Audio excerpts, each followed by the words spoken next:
Le centre de référence maladies rares dont je m'occupe a été l'un des tout premiers en France à être labellisé, en tout cas le premier à Montpellier.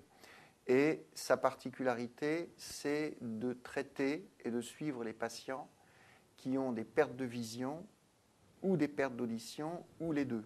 Dans notre service, nous nous occupons actuellement de 180 personnes qui ont le syndrome de Usher, qui associe ce qu'on appelle une rétinite pigmentaire, c'est-à-dire une dégénérescence de la rétine qui va être progressive tout au long de la vie, et une surdité qui est le plus souvent congénitale, c'est-à-dire de naissance. Donc ça va être des enfants qui vont être sourds, plus ou moins sourds, et qui vont devenir aveugles vers l'âge de 40, 50, 60 ans. Par rapport à votre maladie, est-ce que vous avez ressenti une évolution particulière ou non? Non, justement, maintenant, je me rends compte que j'arrive à mieux m'adapter par rapport à avant. Et pour la lecture, je voulais voir un petit peu si vous aviez des difficultés à lire ou non, si vous vous fatiguez en lisant. Mais ça dépend du temps, en fait. Ouais. Et puis aussi la fatigue. Il y a une personne qui, dans le cadre du syndrome de Usher, est très précieuse. C'est une interprète en langue des signes. Ce qui permet de faire la consultation tout en ayant un échange qui soit bien compris entre le patient et le médecin. Parce que très souvent, ce qui se passe, c'est quand il n'y a pas d'interprète, on se parle comme ça en signes vaguement, ou on écrit sur un bout de papier, et on ne se rend pas compte en fait que la personne malentendante, très souvent, elle n'a pas bien compris ce qu'on voulait lui expliquer. Donc il faut vraiment qu'il y ait un interprète, et c'est depuis qu'on travaille avec Myriam Seller, qui est l'interprète du centre, qu'on s'est rendu compte à quel point justement il y avait une distorsion entre ce que l'on croit avoir fait comprendre au patient et ce qu'il a compris réellement. La première fois que je suis venue ici, on m'a donné beaucoup d'explications, beaucoup d'informations, et puis surtout, on communique ici. On communique. Donc je m'appelle Myriam Seller et je suis interprète langue des signes français.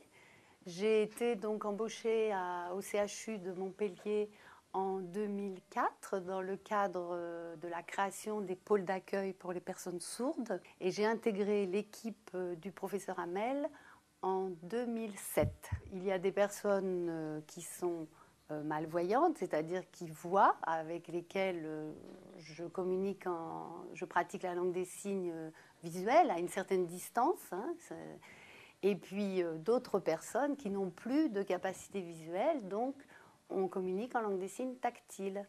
Et il peut prendre les transports en commun tout seul?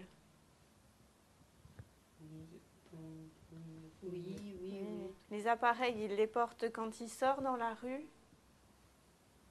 Ces patients qui sont à la fois malvoyants et malentendants, ils ont un double handicap. Donc pour eux, c'est évidemment beaucoup plus lourd à porter que si on est seulement malvoyant ou seulement malentendant. Donc ils ont besoin, je dirais, d'une prise en charge qui soit vraiment adaptée à leur double déficit, ce qui se fait nulle part ailleurs en fait qu'ici. Bonjour. Bonjour. Asseyez-vous. Installez-vous. Ce qui est important de dire, c'est que les personnes contactent le secrétariat. Et déjà, la secrétaire, en amont, a un premier travail pour savoir si les personnes utilisent ou non la langue des signes. Et elle prévient qu'il y aura donc un interprète. Donc je suis là tout de suite, dès que la personne arrive au secrétariat, et je commence à traduire ce que va expliquer la secrétaire, va expliquer les différents examens, comment va se dérouler la journée. Et en fait, je reste avec la personne toute la journée. C'est-à-dire au moment de la consultation, même aussi au niveau des examens. On va faire fermer les yeux. Et puis ça va bouger s'il bouge. S'il ne bouge pas, tout tient bien. Dans le cadre des examens qui sont donc à réaliser, il y a plusieurs examens où la personne ne peut même pas voir le médecin qui est en face, qui fait les examens, ou des examens qui sont dans l'obscurité. Et ces examens dans l'obscurité, que ce soit des personnes en langue des signes tactile ou des personnes en langue des signes visuelle, on va utiliser la langue des signes tactile de manière très naturelle en fait. Et ce dont je me rends compte, c'est que ça fonctionne. Donc maintenant, vous regardez en haut Parfait. Vers la gauche. J'ai l'habitude donc de l'interprète Myriam. Ça fait 3 ans que je communique maintenant de manière tactile. Donc j'ai toujours besoin d'un interprète qui soit là donc dans le service. Pour moi, c'est plus facile de communiquer. Je suis très très contente qu'il y ait un interprète.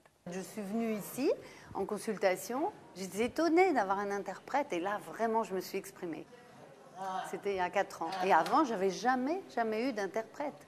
En fait, et toujours à chaque fois que j'avais rendez-vous avec un médecin, j'étais très angoissée parce que c'est mes parents en fait qui faisaient office d'interprète, quoi. Et là, j'ai vraiment pu m'exprimer. Et actuellement, je crois que nous sommes 14 pôles en France, donc dans lesquels il y a des interprètes qui travaillent. Maintenant, on est presque 25 à peu près à travailler dans les hôpitaux. Ça ne fait pas beaucoup, mais c'est une énorme avancée. C'est une énorme avancée parce que avant, il n'y avait absolument rien. C'était vraiment toujours les familles qui faisaient office d'interprète. Donc, par rapport à la neutralité, c'était très, très, très difficile.